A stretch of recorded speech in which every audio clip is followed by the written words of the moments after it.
江汉路，中国最长的步行街。2020年4月9日起，这里开始封闭改造，为即将回归的汹涌人潮蓄力。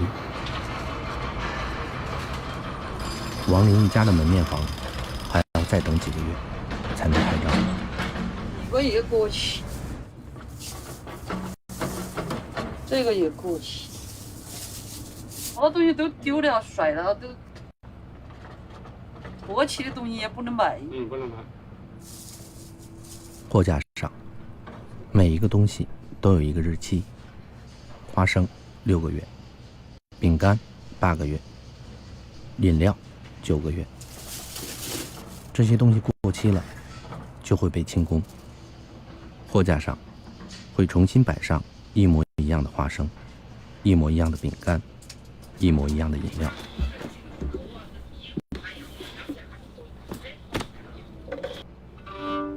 如果说城市也是一个大货架的话，3个多月，很多东西就已经过期了。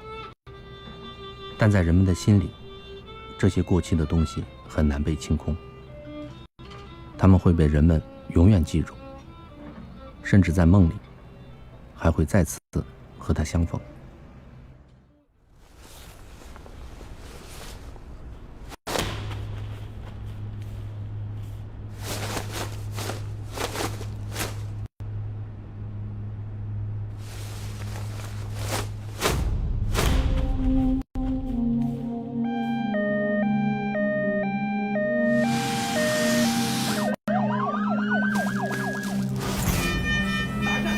到对门。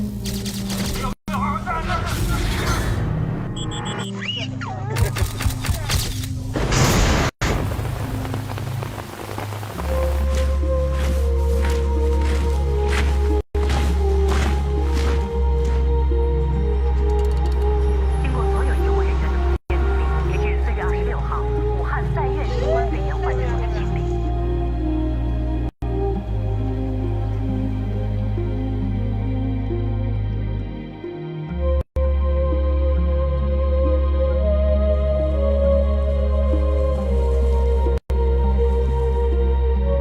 有一点可以确定的是，人们早晚都会迈过记忆的深坑，向前走去。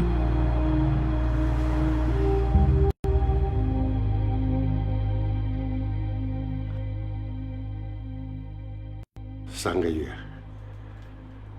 ，3个月，太恐怖了。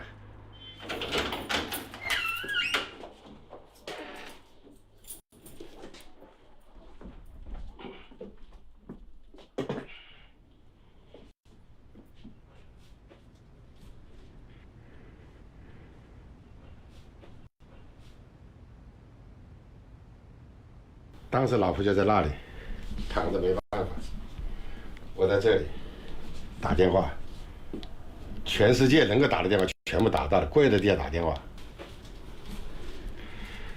刚刚把他搞进去，我就犯了，2号早上我就发高烧，这在隔离室抢救的。最后一张照片。太快了这个病。是首先跟老婆烧几炷香啊，银行的密码卡密码我什么都没有，外面房子给租给人家的，都是老婆电话上的，我什么都不知道。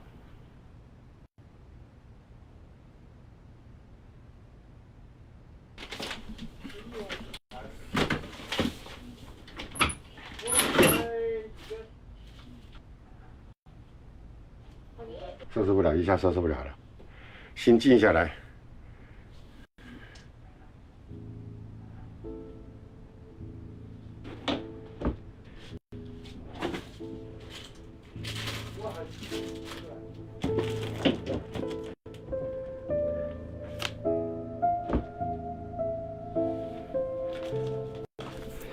这是我的凤凰城造的凤凰古城。他在哪里啊？他有个邻居的，走出去长得又漂亮，他一开口谁都去，你跟他出去不操心，多少钱多少钱，老婆全部算完了。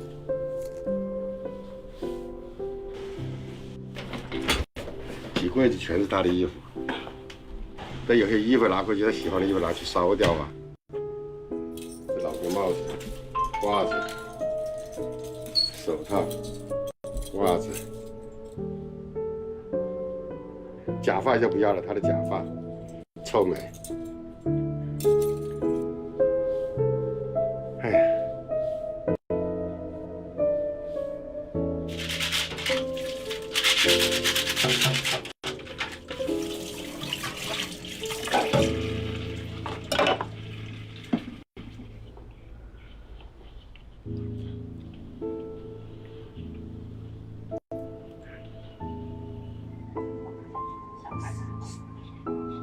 我们吃了火锅，你神了！一个人穷了酒，一个人吃了火锅，真的是蛮神，好吃吧？老婆就坐这里啊，坐着拍的呀，物是人非啊。哎呀，我这个话我一直不想发的。我听这个话，我都要哭了。你老婆给你发的一段话呀？对。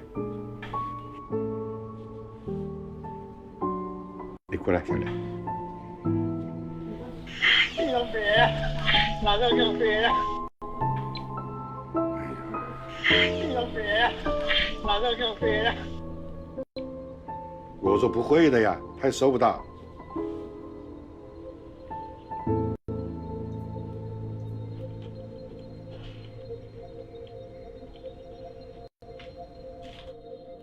截至2020年5月31日，在中国和新冠病毒进行的这场遭遇战中，共有4634条生命离世。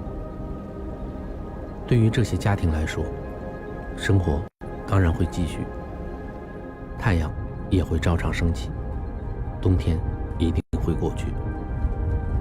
只不过，因为亲人的离去，他们眼中的阳光会暗淡一些，冬天也会显得更漫长。要记得一句话：去火车山并不是奉献的，你是把你外婆带回来的。我相信我可以。时隔2个月，阿念一家对外婆的离去依旧无法释怀。你后来做了2次的。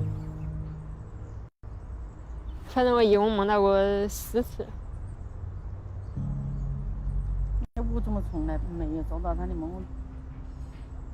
真的蛮想做了一个关于他的梦，他就怎么从来都没托梦给我，总托梦给你，他托梦给登门。所以那几天我就在没也是没办法，就在那里想着完了，我在这里又没法事。来让我妈活得更长一点点。我之后我就翻那个抖音，所以我就开始找了很多那个抖音的照片啊，或者视频，我就开始学这个抖音。我希望我妈能看到。他一直看，反复的看。就是靠这些撑了4天吧，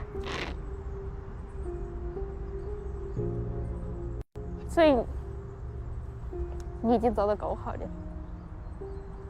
你不用有太多遗憾。我觉得你已经做得蛮好了，你只觉得自己做得不够。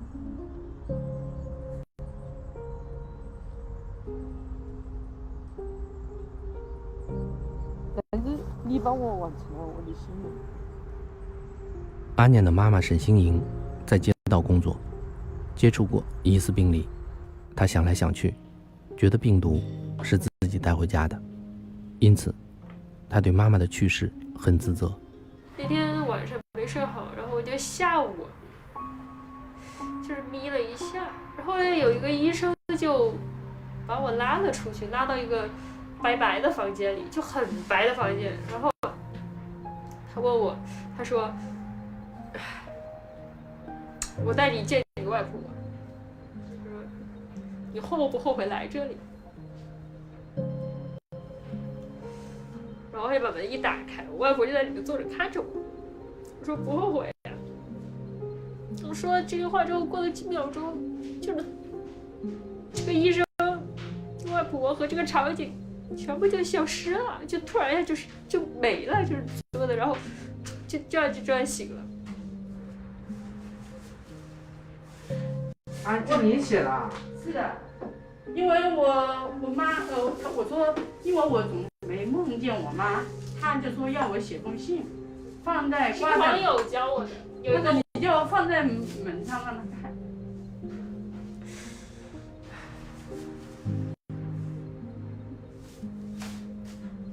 所以我就写了一封信放在这里。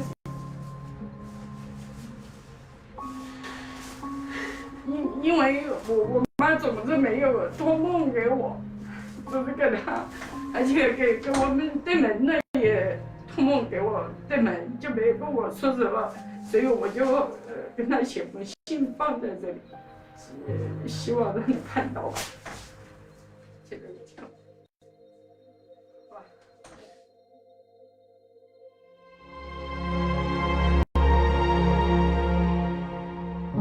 亲爱的妈妈夏艳文，您好，希望你和爸爸能重新开始相亲相爱，你常回家看看。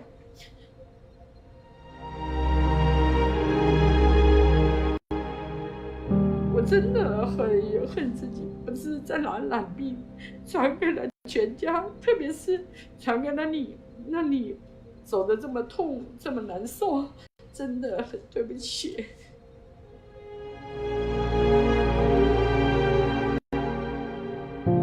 因为你曾说过愿意捐献遗体，所以真心的也希望你能为冠状病毒研究做贡献。我愚钝，但还是真心希望你能托梦给我，让我实现你伟大的心愿。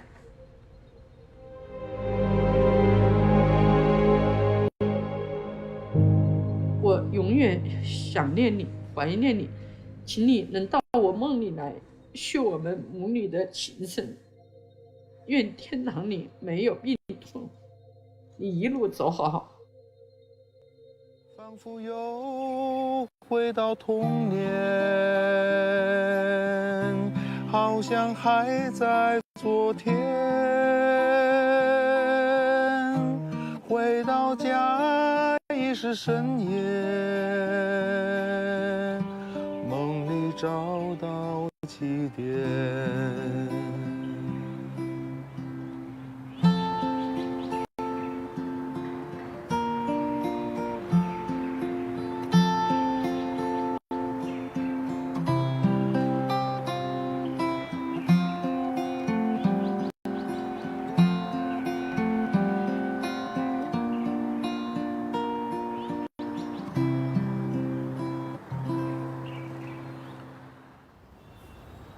疫情突如其来，没有经验可以借鉴，但是中国政府没有放弃任何一名患者，应收尽收，应治尽治，全民免费。人民医院永远在我心中。最终，中国新冠肺炎患者治愈率达到94%以上。加油！谢谢院长。谢谢大家，谢谢医务人员的努力，把我们从死的中救出来了。数字背后是巨大的代价和牺牲，但是更多的人活下来了。队长，你猜了，快走！队长，加油！我要不要坚强，要冲！对，要坚强，要冲。对，感谢关键支付好，对吧？友谊社区熊秀珍一家活下来了。回去了以后呢，还要进步康复哈，吃好了睡好了，然后呢，争取长胖点。刚才他们也同志叫给拉了这个送别这个歌。夕阳照老人87岁的王鑫活下来了。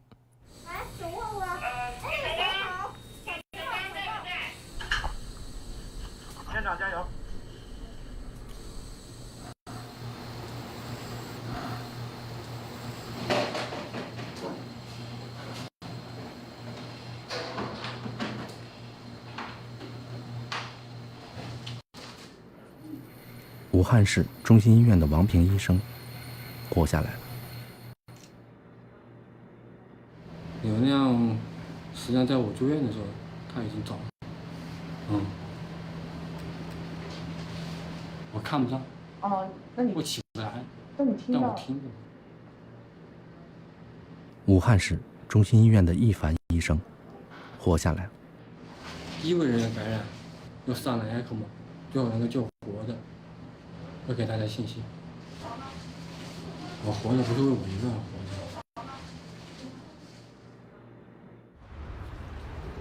你看这，我的腿，现在颜色是这样的，你看，这是就像那种火灾现场烧完以后的这种尸体。在雷神山医院，以为自己已经死了的钱洛嘉活下来了。所以说，你说像这种情况能活过来，就是阿弥陀佛了，托我们医疗团队的福。我只是那个氧气管是那个露在外边的，他看着特别酷，我就对他那个形象，我记得特别清楚，就像生化战士一样的。你说一句话，你说想家回去，想回去，说一句给我听，想回去。对，好 ，OK， 好，成功。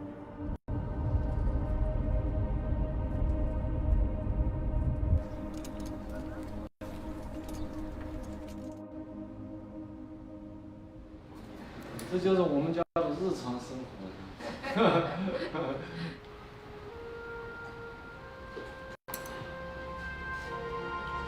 他去院的时候连我都不认识，4月10号从刘德山养大。我认得你，当时我都是蛮混乱，我说你赶快回去。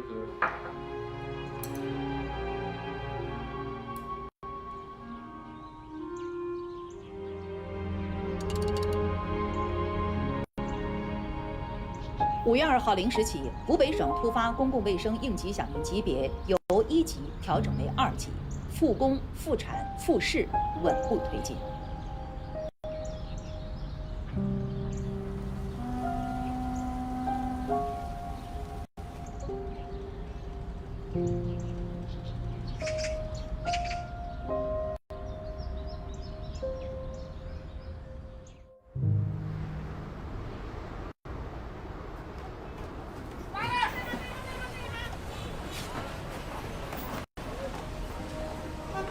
男同志搅的搅螺丝，拖的拖马，女同志的摇摇绳子，留着作业。最艰难的日子要熬过去了，让金一兰心烦意乱的围栏，这一次要被彻底拆除了。拿，起来拿。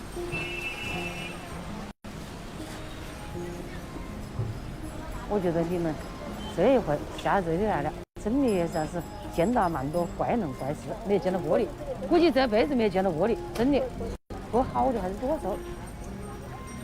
但是别个一句感动，一句谢谢，真的觉得蛮有成就感。哎，对，蛮感动。要不是这个鬼东西撑大部分人都不想做的。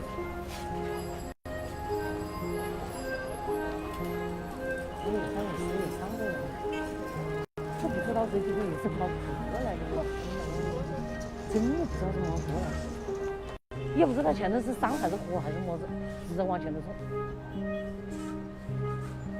真的从看到你一召唤，不晓得赴汤还是蹈火就来了，我就觉得我还活得我好强大了，我觉得。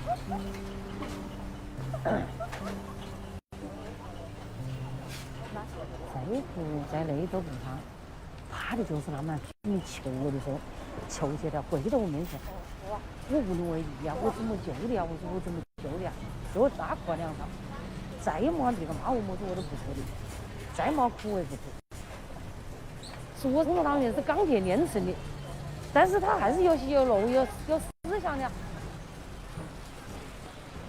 在中国，有400万名像金一兰一样的社区工作者，奋战在65万个城乡社区的一线。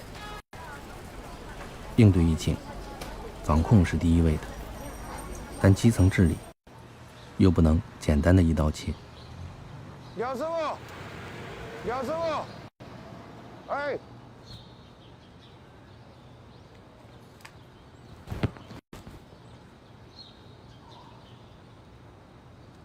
比如，封城期间，失智人员生活无法自理，怎么办？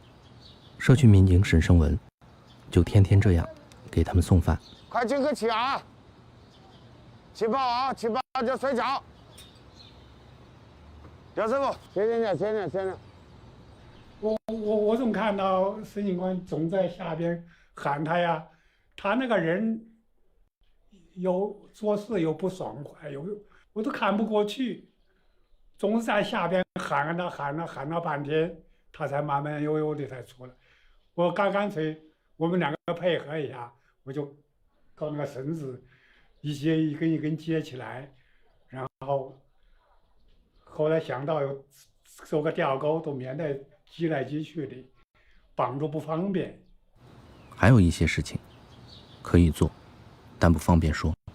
光这个年钱我这里的，户口在这里的，包括居住在这里的，就是解除这个隔离盖毒的。这个时候他什么都没有，紧接着就是封城，你管不管他吃，管不管他喝？但是从居民老百姓一看，你这个做偏了，他是坏人。但是从我们执法者，他同样的他有一个生命，你要延续他的生命，肯定要保证他的基本生活。你再更多的怎么去解释这个疫情期间，解释不了啊，你只能偷偷的做，慢慢的做。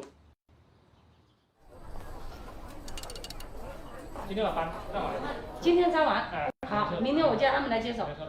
好，感谢。社区解封后，下沉干部和志愿者们一一和金一兰道别。你就是浣熊吧，在里面。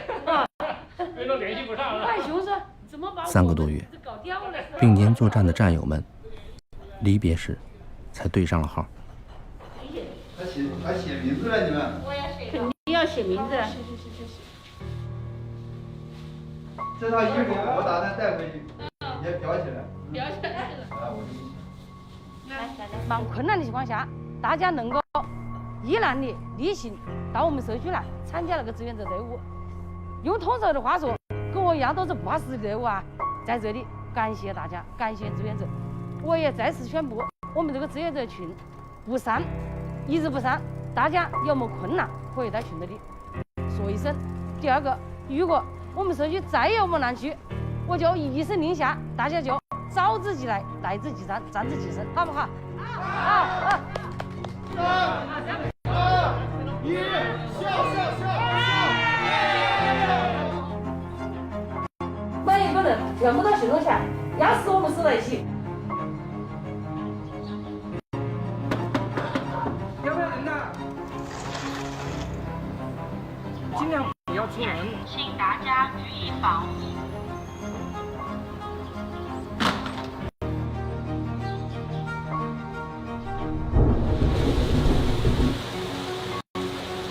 做个么的办法就把我们就为什么？可以到社区大院和淋浴。这一条。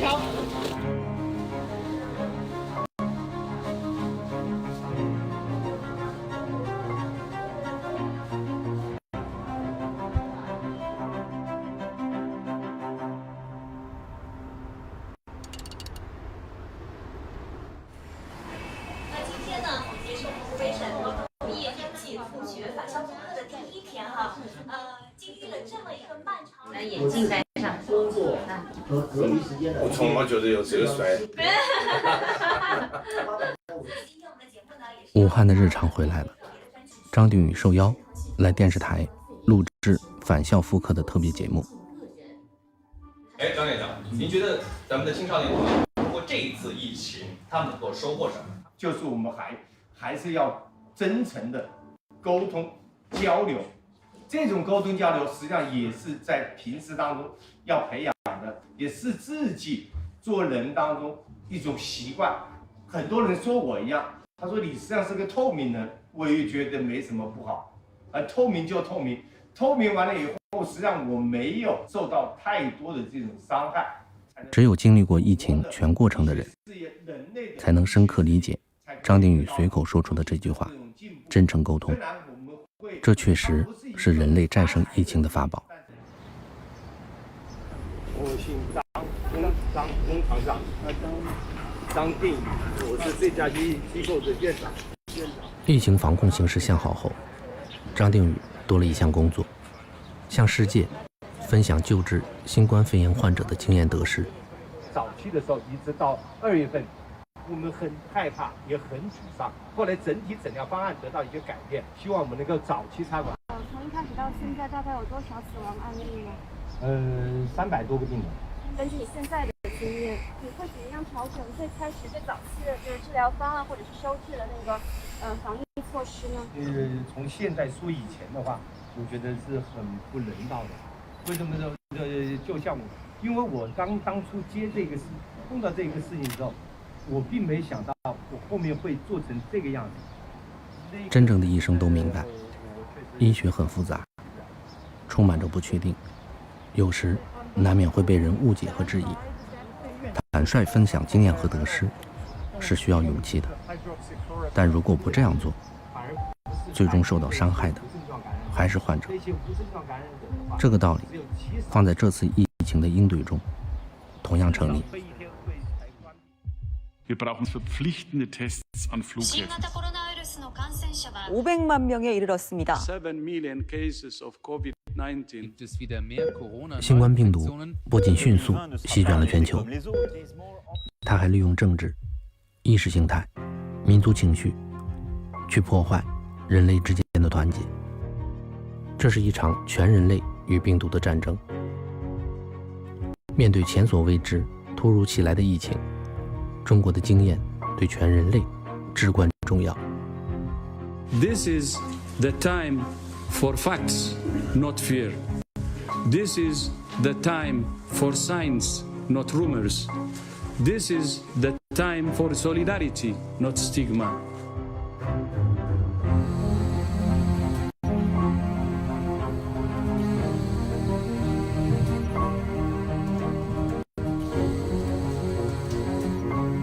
We really want to learn as much as we can from you. Jer mnogo toga očekujemo, najveće nade polažemo u jedine koji mogu da nam pomognu. U ovoj teškoj situaciji to je Narodna Republika Kina. More deliveries like this one are expected next week from China, including 30,095 masks. We have goggles in here, masks are over here. 呼吸机、防护服、眼镜、试剂盒。Well, they support us at a very specific time. We know very well that they are facing serious challenges. Come potete vedere si sviluppa anche un sentimento positivo di solidarietà, di fraternità. Well, a team of Chinese doctors has now arrived in Italy. Tražili smo sve od Kine. Tražili smo čak i da nam pošalju lekare. But the only ones who can really tell us how to handle it, and those are the people in China. The patient in Fangshan Shelter Hospital is on mild cases, and we take care of them and also have a medical monitoring to these patients. The home quarantine is only one option. The nasal is more sensitive than the throat line.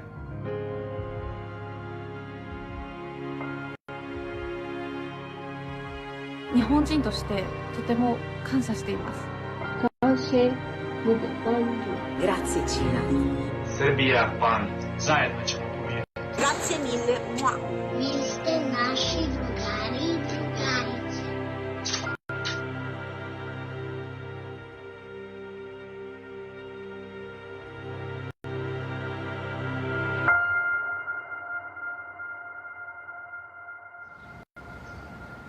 Thank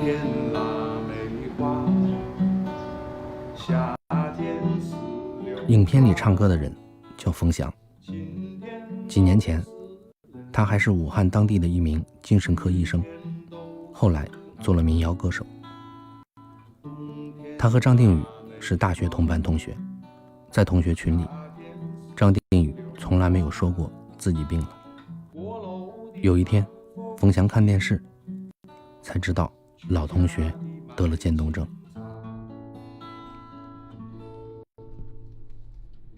我就看到他那个新闻的时候，我心情蛮奇怪，我蛮内疚。真的，我是因为不在意，就是不当医生了，又碰到这样的事情，然后看到他这个样子，然后我当时在屋里坐着，是不是那事情做之后，我心里蛮内疚。我还洗了个老脏的，但是没洗完。真的，但是没洗完。来，预告片。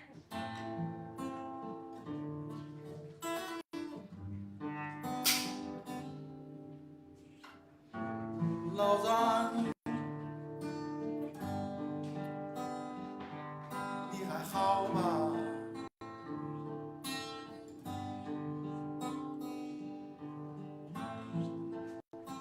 现在可以睡觉了吗？他在家里写了一首歌，叫《老张》，但是见到了老张，却唱不好。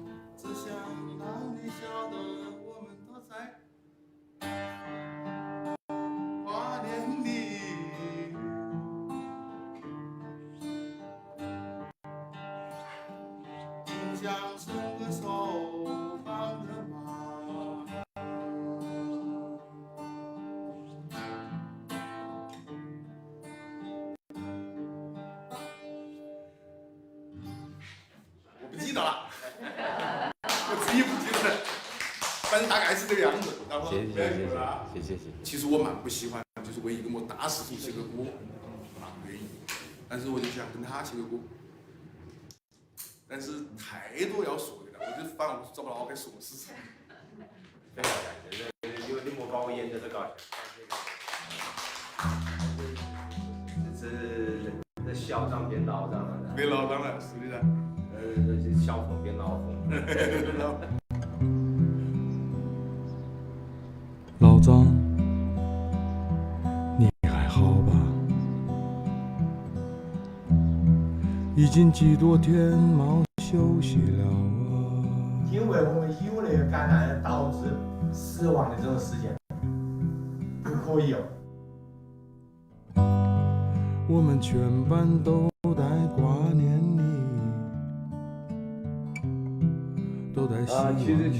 取入对，好的，大概5点钟。希望嫂子快点好起来。10楼的这冰箱噻，它是4楼的冰箱噻。满意的，别个病人在这床上，我是不满意的。就不要你讲，管那的什么，我怎么之所以是弄下来，这弄下来就是一个好险，不是你管的事情。这样，你过。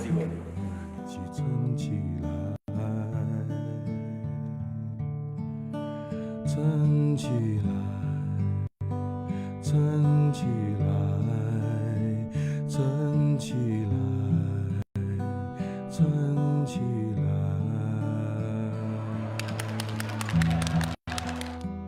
你们所有人都是超人呐！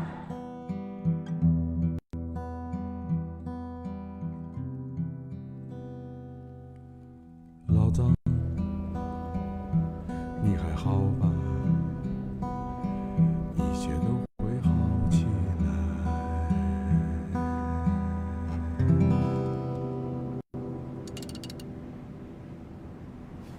为顺利做好全民核酸检测工作，请您携带好身份证、手机。来，往下开。对，舌头放松往下压，对，很好啊。对。从5月14号0时至6月1号24时，武汉市对近990万人展开了集中核酸检测排查。此次检测结果显示，目前武汉市已是一座健康和安全的城市。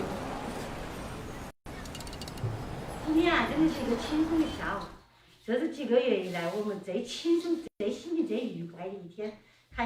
社区书记金一兰终于又变回了武汉嫂子，剥着毛豆，唠着家常。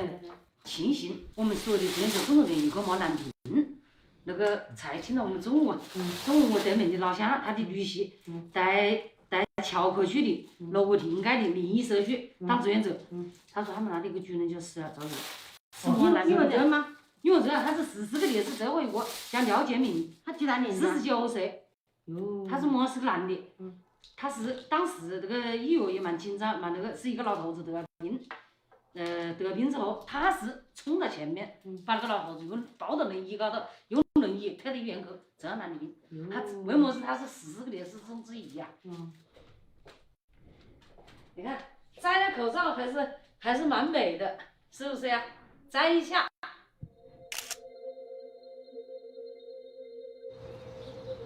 我外婆之前身体好的时候，她都一直说：“哎呀，你是文字工作者吧？你什么时候给我写本书啊？”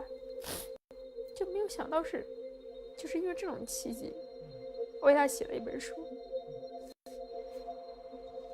你就会想，要是她能够健康出来多好，我可以给你看。疫情前，阿念是一个主写网络剧的编剧。疫情后，他闷在家里，给外婆写了一本书。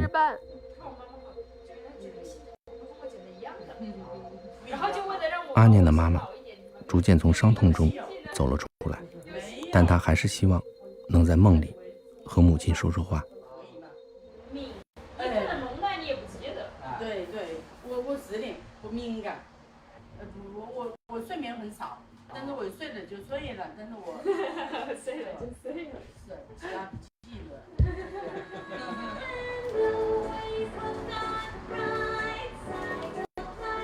阿念有时候会在家里跳舞，这是方舱医院的医生叮嘱他的，这样可以锻炼肺活量。如果我外婆现在回到家，她会和我一起跳舞的，你能拍到的。其实我每次回来或者她可以在家跟我一起跳。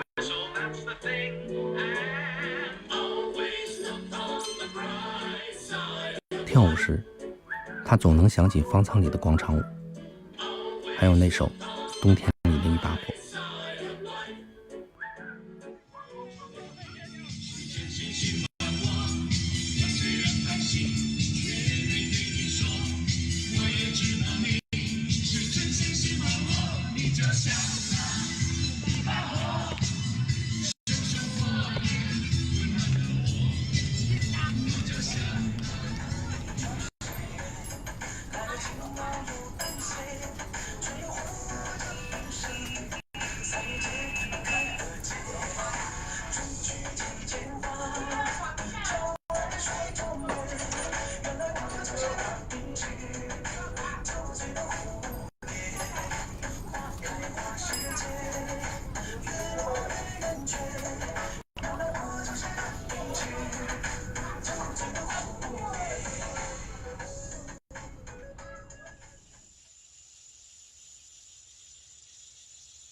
这个地方是我的风水宝地，跟这里结了缘。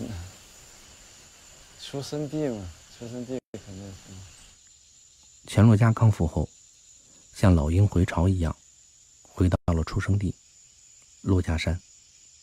我爸那时候认识我妈也在武道认识的。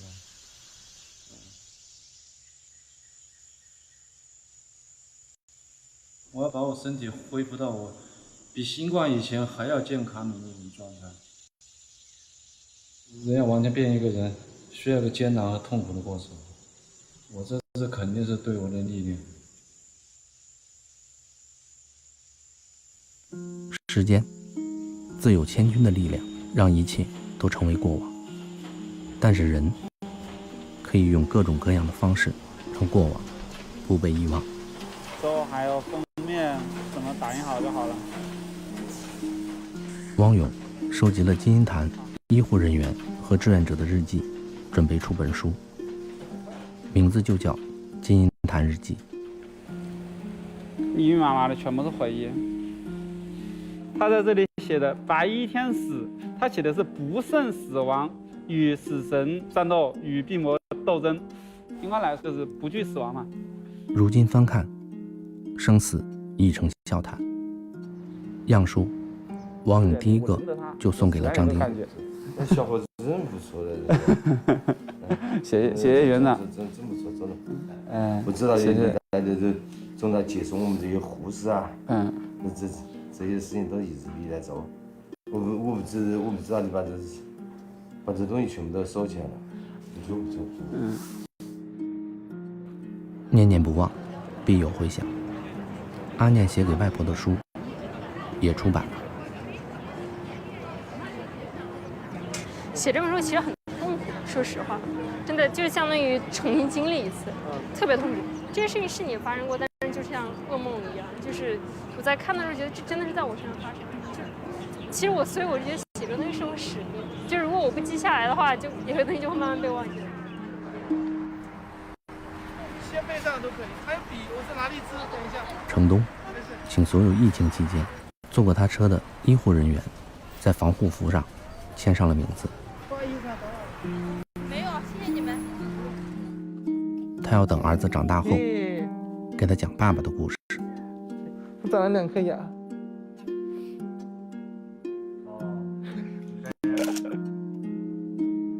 我觉得人的主要的情感就2个，一个叫做爱，一个叫做怕，这是人的情感的2元素。而且在传染病的过程中呢，它也是一个是怕传染病，一个呢是爱护人类和拯救人类。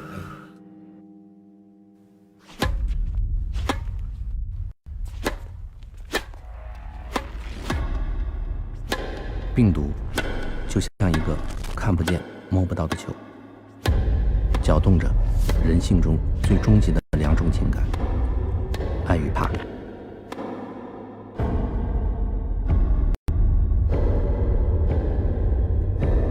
因为怕，滋生出猜忌、推诿和恶毒；因为爱，迸发出牺牲、责任和良善。这2种情感就像 DNA 的2个链条，影响着人类的行动，决定着我们共同的命运。疫情期间，武汉有太多不为人知的故事，这些故事在波澜壮阔的历史长河里并不显眼，就像长江里的一个个小浪花。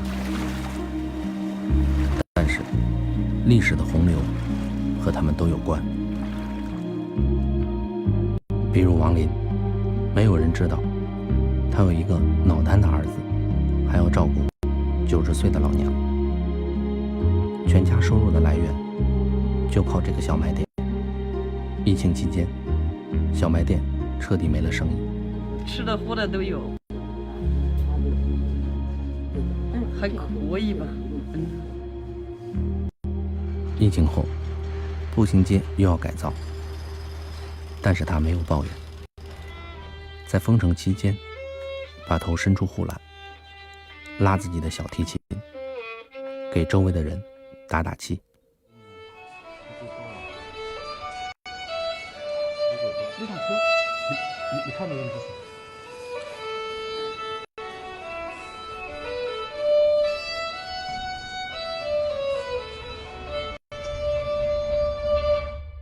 再比如王兵，一个退休后民营小诊所的医生。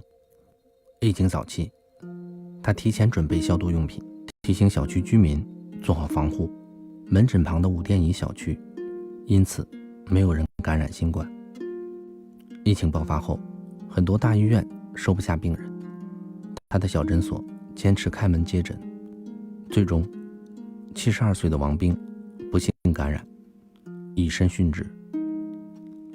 小区里的居民都哭了，他们说我们的靠山走了。诊所门口对着花圈，有人写道：王奶奶走好。还有陈光明，一个卖消毒水的小老板。这次疫情，消毒用品奇缺，按理说他的生意要火。后来他的生意确实火，但是非但没有赚到钱，还赔了本。一部分货他以竞价卖掉了，还有一部分他免费送。因为频繁分装消毒水，吸入大量次氯酸钠，他的老婆重度进了医院。我觉得上天在考验我们啊，也给予我这机会啥，也就是我们以前平常的话，你就是有这个情怀，你想做奉献还没有这个机会啊。小老板陈光明和我们开玩笑，说自己现在是赔了夫人又收兵，但是这种被人需要的感觉真好。故事很多讲不完，还有司机陶永新，一个农民。疫情早期，他做社区车辆保障的志愿者。有一天，一个阿婆在电话那头求他，说自己走不动路了，要去转运点。社区的工作人员和他强调，疑似确诊的病人可以不接单。陶永新眼睛一闭，接单了。好的，好的，马上。下车了。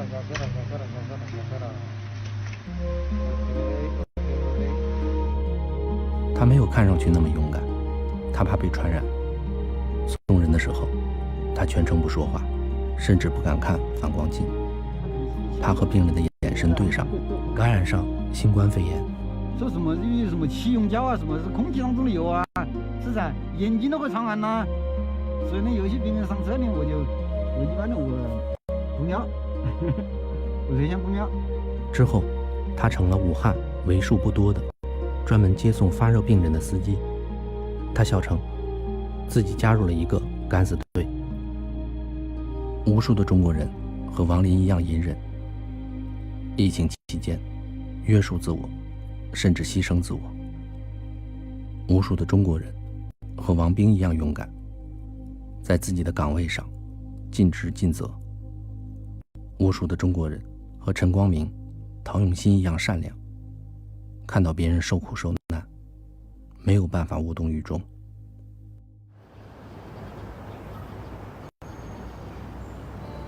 人民至上，生命至上，公众的集体意愿高度一致，中国政府才有能力通过传统的公共卫生干预方法，应对一种新型的未知病毒。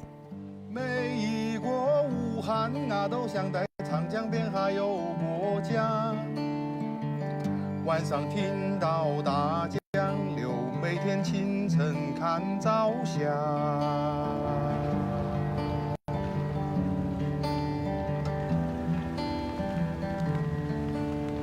海洋有个南岸贼，赌场有个月亮湾，汉口有个龙王庙，有过来就坐船。太阳门下水，滨江公园上岸，走到街上配紫菜，高望楼堂热干面。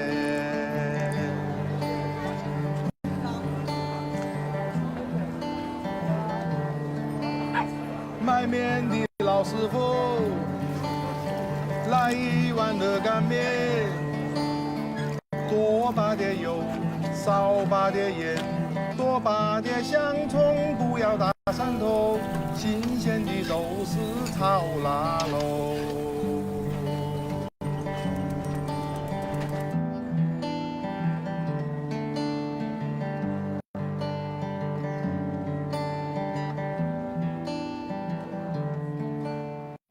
每一国武汉啊，都像在长江边还有过江。晚上听到大江流，每天清晨看朝霞。